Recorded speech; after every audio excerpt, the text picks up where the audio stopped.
I want to thank Pandiarajan. ஒரு பெரிய 2 great D actors அப்படின்னு சொன்னால் 2 பேர், ஜெயராம் சாரும் அம்மாவும் உருவசிம்மாவும். அவங்க கூட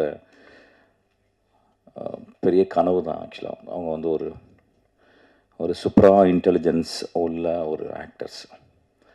அவங்க கூட ஆக்ட் பண்ண வச்சதுக்கு எனக்கு ரொம்ப ரொம்ப சந்தோஷம். அப்புறம் பாண்டியராஜன். பாண்டியை நான் ஒரு 12 வருஷமாக தெரியும். 12 வருஷமாக பாண்டி படங்கள் நான் நிறைய பார்த்ததில்ல. அப்புறம் அவனை பற்றி நான் எதுவுமே கேட்டதில்லை, எதுவுமே தெரிஞ்சதில்லை.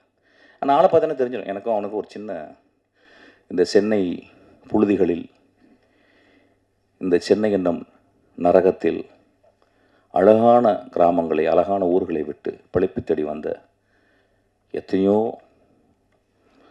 இருதயத்தை அடகு வைத்த மனிதர்களில் நானும் அவனும் ஒன்றுன்னு புரிஞ்சுக்கிட்டேன்.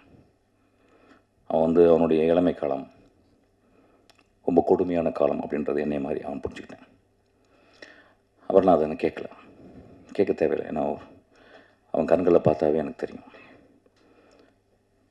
அவனுடைய உடம்பை பார்த்தா தெரியும், அவனுடைய பேச்சினுடைய மொழியினுடைய வேகத்தை பார்த்தா அவனுக்கு வந்து ஒரு 2 மணி நேரத்தில் வர சீட்டு இருக்கிற ஒரு நெருப்பு போல் கக்குகிற ஒரு கோபத்தை பார்த்தோன்னு எனக்கு தெரியும் இந்த சென்னை அவனை என்ன பண்ணுச்சுன்னு. இதை ஏன் சொல்கிறேன் அப்படின்னா வந்து, நான் இந்த படத்தில் ஒர்க் பண்ணியிருக்கும்போது எங்கள் ஆஃபீஸில் ஒருத்தர், அவர் வந்து என் ஷூட்டிங் ஸ்பாட்டுக்கு வந்திருந்தார். வந்து பாண்டியை இப்படி வந்து பக்கத்தில் வந்து பார்த்தாரு, பாண்டியை இப்படி பார்த்தான். அப்புறம் நான் காரில் போகும்போது அவரை கூப்பிட்டு போனேன். ஏன்னா பாண்டி அவனுக்கு தெரியுமா? உணர்ந்தாலன்ட்டு சொன்னார். வந்து எனக்கு பாண்டி ஏவிஎம்மில் இருக்கும்போது தெரியும் அப்படின்னு சொன்னான். படம் அம்மாயிரம் வெளியே படம் இறங்கிட்டேன், வேலையை போயிடுச்சு அவனுக்கு. பாண்டி மன்னிச்சுக்கடா. பாண்டி ஒரு கிரேட்டஸ்ட் வாரியர் ஆக்சுவலி. தமிழ் சினிமாவில் வறுமையிலிருந்தும் கஷ்டப்பட்டு வரவங்களை இந்த சமூகம் கேலி பண்ணிக்கிட்டே இருக்கும். ஆனால் எவன் வறுமையிலையும் அந்த வறுமையை பெருமையாக நினைத்து உழைத்து சினிமா போன்ற ஒரு பெரும் ஒரு கனவுகளை விற்கும் ஒரு இடத்தில் நினைவுகளை விற்பவன் தான் பெரிய டேரக்டராக முடியும். அந்த மாதிரி நினைவுகளை விற்றவன் ஆக்சுவலாக. அந்த மனசு நான் ஆஃபீஸை விட்டு வெளியேற்றிக்கிட்டேன். இது ஏன் சொல்கிறேன் அப்படின்னா, சும்மா வரல சினிமாவுக்கு. நான் எப்போயுமே பாண்டியராஜனை ஒத்து பார்ப்பேன். என்ன பாண்டியராஜன் என்ன சிறப்பு? இப்போ மணிரத்னம் இருக்கார், ரொம்ப விஷுவலாக இருக்கும். சேரன் படத்தில் வந்து ஒரு பெரிய நாணயமும் தர்மமும் இருக்கும். தியாகராஜன் குமாரராஜா படத்தில் ஒரு குவிக்கினஸ் இருக்கும். நீங்கள் மனிதர்களை நீங்கள் ப்ரெடிக்டே பண்ண முடியாது. கொட்டுக்காளியில் வந்து அவன் வாழ்ந்த மண்ணில் இருக்க சில நியாய அநியாயங்களை அவன் வந்து தள்ளி நின்று பார்க்குற ஒரு தன்மை இருக்கும். ராமுடைய படத்தில் நாம் வாழ்க்கையை கார்பெட்டு போட்டு மூடி மறைக்கக்கூடிய ஒரு இடத்தை கார்பெட்டை விட்டுட்டு வெளியே வந்து எடுத்து காட்டுவான். இப்படி ஒவ்வொருத்தங்க they are specialized in their medium. Pandiarajan வந்து மொழி வந்து நான் பார்க்குறேன். அவனுக்கு ஒரே வார்த்தை, அவனுக்கு ஒரு பேர் வச்சுட்டான்னா அவனுக்கு அது பிடிச்சிருது. ஸோ அவன் சின்ன வயசில் ரொம்ப மொழியை கவனிச்சிருக்கான். நான் பார்த்துருக்கேன், ஒரு டேரக்டர் சிறந்து ஒரு சினிமாவில் ஒரு 20 வருஷம் ஒரு டேரக்டர் இருக்கான்னா அவன் ஏதோ ஸ்பெஷலிஸ்ட். ரீசெண்டாக ஒரு பியூட்டிஃபுல்லான புக்கு படிச்சுக்கிறேங்க, ஜிம் காலிங்ஸ். அதில் என்ன சொல்கிறாருன்னா, ஒரு மனிதன் எங்கே சிறப்பாக வரான்னா, தான் சின்ன வயசில் எதையோ புரிஞ்சுக்கிட்ட ஒரு தெரிஞ்சுக்கிட்ட விஷயத்தை, ஆச்சரியப்படுற விஷயத்தை தன் இதயத்தில் போட்டு அப்படியே அடகாத்து அது நுட்பத்தை, ஆழத்தை, அகலத்தை, உயரத்தை அளந்து சிந்திச்சு அதை பர்ஃபெக்ட் பண்ணும்போது he became an extraordinary artist. அது மாதிரி மொழியை, அதாவது வந்து பள்ளிக்கூடத்துக்கு எவ்வளோ நாள் போனான்னு தெரியல, எதுனா படிச்சிருக்கான்னு தெரியல, ஆனால் ஒரு மொழியை, அந்த வட்டார வழக்கு மொழியை அவன் வந்து மனுஷங்களை மொழி மூலியமாக பார்க்குறான்.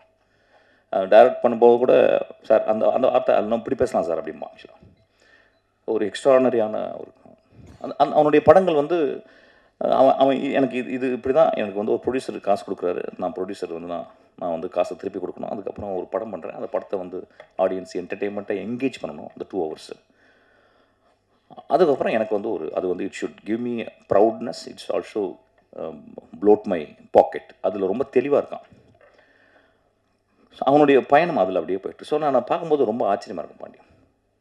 எனக்கு தெரிஞ்ச தமிழ் சினிமாவில் ஒரு மோஸ்ட் கிளாரிட்டியோடு இயங்குகிற டேரக்டரில் அவன் 1-2 வந்துடுவான். ஆக்சுவலாக வந்து ரொம்ப கிளாரிட்டி, குழப்பமே கிடையாது. அவனுக்கு சினிமா ஷார்ட் வச்சான் பிறகு எதை பண்ணக்கூடாதுன்னு சொல்லிடுவான், எது வேணான்னு சொல்லிடுவான். எது வேணும்னு சொல்லும்போது கன்ஃபியூஷன் இருக்கும். இது வேணாம், அப்புறம் வேற என்ன நடிச்சிட்டியா போதுன்றோம். ஒரு டேக் மேலே போகிறதே கிடையாது. ஆக்சுவலி என்னை மாதிரி தான் கிட்டத்தட்ட ஒரு டேக் மேலே போகிறது கிடையாது. ஏன்னா அவன் எல்லாமே சொல்லி க்ளீனாக வச்சு புரிய வச்சிடறான். அப்புறம் வெட்டரன் ஆக்டர்ஸ் எல்லாமே கிட்டத்தட்ட எல்லாமே அந்த அந்த குட்டிங்கெல்லாம் பயங்கர ஸ்மார்ட். நான் சொல்கிறேன், பேசுகிறேன் குட்டி, உங்களை நான் பேச நினச்சிக்காதீங்க. ஸோ அவன் ரொம்ப சிம்பிளாக அப்படியே சொல்லி முடிச்சுட்டு ரொம்ப. ஸோ எனக்கு தெரிஞ்சு why Pandiarajan is able to take the shoot within the budget, within the days he allotted, அந்த ஸ்கெடியூலுக்குள்ளே எடுக்க முடிஞ்சு அப்படின்றது.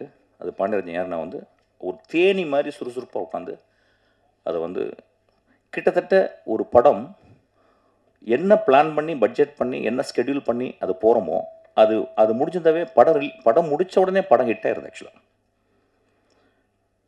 ஒரு 10% மேலே இயர் அண்ட் தேர் ஒரு ஹைக் இருக்கலாம். ஆனால் பாண்டியராஜன் மட்டும் அது கூட இருக்காது. I think within the budget, within the schedule time, அது நடுவில் ஏதாவது ஒரு மழைகளை வந்தால் கூட no accordingly he converts. Actually ஒரு இடத்த எடுக்க முடியல அப்படின்னா வேறு இடத்துல அப்படி எடுத்துருவான் டக்குன்னு. So I think hats off to him. இந்த படத்தில் நான் ஒர்க் பண்ணும்போது கிட்டத்தட்ட என்னைய வந்து நான் அப்படி தான் பண்ணுவேன் கொஞ்சம். ஆனால் இவன் அளவுக்கு ஸ்ட்ரிக்டாக நான் பண்ண மாட்டேன் ஆக்சுவலாக. ஏன்னா அவன் காலையில் 6 மணிக்கு வந்து உட்காந்துடுறான் ராஸ்கல். என்னை 6:30 மணிக்கு, நான் 6:30 மணிக்கு தான் தூங்க போவேன். அப்படியே லைட்லாம் ஆஃப் பண்ணிட்டு வெளிச்சம் வரும், நான் கொஞ்சம் அந்த ஸ்ட்ரிங் எல்லாம் பண்ணி நான் அப்போ தான் தூங்க போவேன். அண்ணன் எந்திரிச்சிட்டிங்களான்பான். டேய் இப்போ தானே தூங்க போகிறேன். அது ஒன்று தான் எனக்கு கஷ்டமாக இருந்துச்சு ஆக்சுவலாக. மிச்சபடி வந்தால் பிறகு வச்சு செஞ்சுருவான். கொஞ்சம் கூட ரெஸ்ட்டே கொடுக்க மாட்டான். லுங்கி கூட கரெக்டாக விட மாட்டான். கொஞ்சம் அவங்க லுங்கியோ அப்படியே நடிங்க சார் அப்படிம்பா. ஒரு நேச்சுரலாக இருக்குது சார் அப்படிம்பா. அப்படியே ஏமாற்றிக்கிட்டே இருப்பான். ஊரை ஏமாற்றி கதை சொல்லியே ஏமாற்றிடுவான். அவன் வந்து சொன்ன உடனே டேய் நல்லா இருக்குடா அப்படின்னு. ஏன்னா என்னை மாதிரியே கதை சொல்கிறான், ஒரு த்ரில்லர் கதை. கொலைகளெல்லாம் நடக்குது. அப்புறம் டே என்னடா அப்படின்னு சொன்னேன். இல்லைண்ணே உங்களை மாதிரி இல்லைண்ணே, இது ஒரு மாதிரி டார்க் காமெடியாக பண்ண போகிறேன், சிரிச்சு பண்ணுவாங்களேன்னு. சரி நல்லா இருக்கடா, சூப்பராக இருக்கடா. ஆனால் நீங்கள் இந்த கேரக்டர் நடிங்க, அந்த போலீஸ்காரன் கேரக்டர் அப்படின்னு சொல்லி. அப்படியா சரி ரைட்டு. இது தொப்பை கப்பெல்லாம் பெருசாக இருக்கா? இல்லைண்ணா நேச்சுரலாக இருக்குண்ணே அப்படின்னா. போலீஸ்காரங்களுக்கு அப்படி தானே இருக்குது, தொப்பையெல்லாம் நல்லா தான் இருக்கும் அப்படின்னா. சரி ரைட்டுன்னு சொல்லிட்டு அப்புறம் வந்து ஐ திங்க் 20 நாள் 25 நாள் ரொம்ப பியூட்டிஃபுல்லாக இருந்துச்சு. ரொம்ப சந்தோஷமாக இருந்துச்சு அவங்க 2 பேரும் நடிச்சது. அதுக்கப்புறம் அந்த 2 குட்டிங்க ரொம்ப வெரி ஸ்மார்ட் அலெக்ஸ் 2 பேரும் விட்டின்னு உடனே ஒன்று வந்து மணிரத்னம் ஆஃபீஸில் இருந்தே மணி சி ஆமாம் அங்கே அந்த பாப்பா ஒரு பயங்கர டான்ஸர். வித்தின் ஃபேஸில் அப்படியே ஒரு ஃப்ராக்ஷன் ஆஃப் செகண்டில் she will show all the thing. ரொம்ப நல்லா இருந்துச்சு. So it's so beautiful. இந்த படத்தை பாருங்கள். I don't say it's a great film, but it's a very hardcore entertainment. ரொம்ப சிரிச்சு நல்லா ஜாலியாக. என் படமாலாம் இருக்காது. ஏன்னா என் படத்துலாம் ஒரு மாதிரி இருக்கும், தலையெல்லாம் இருக்கும் டேபிளில், கண்ணை மூடிட்டுலாம் பார்ப்பீங்க. அப்படிலாம் கிடையாது. இது நல்லா சிரிச்சு கண்ணை திறந்து விழுந்து சிரிச்சு பார்க்கலாம். Thank you so much for coming. இந்த படம் பார்க்கலே தெரியுது, இந்த படம் வந்து ரொம்ப ஒரு மாதிரி it created a freeze. Actually it created ஒரு lot of question marks. So I think it's going to be a big hit. Thank you so much.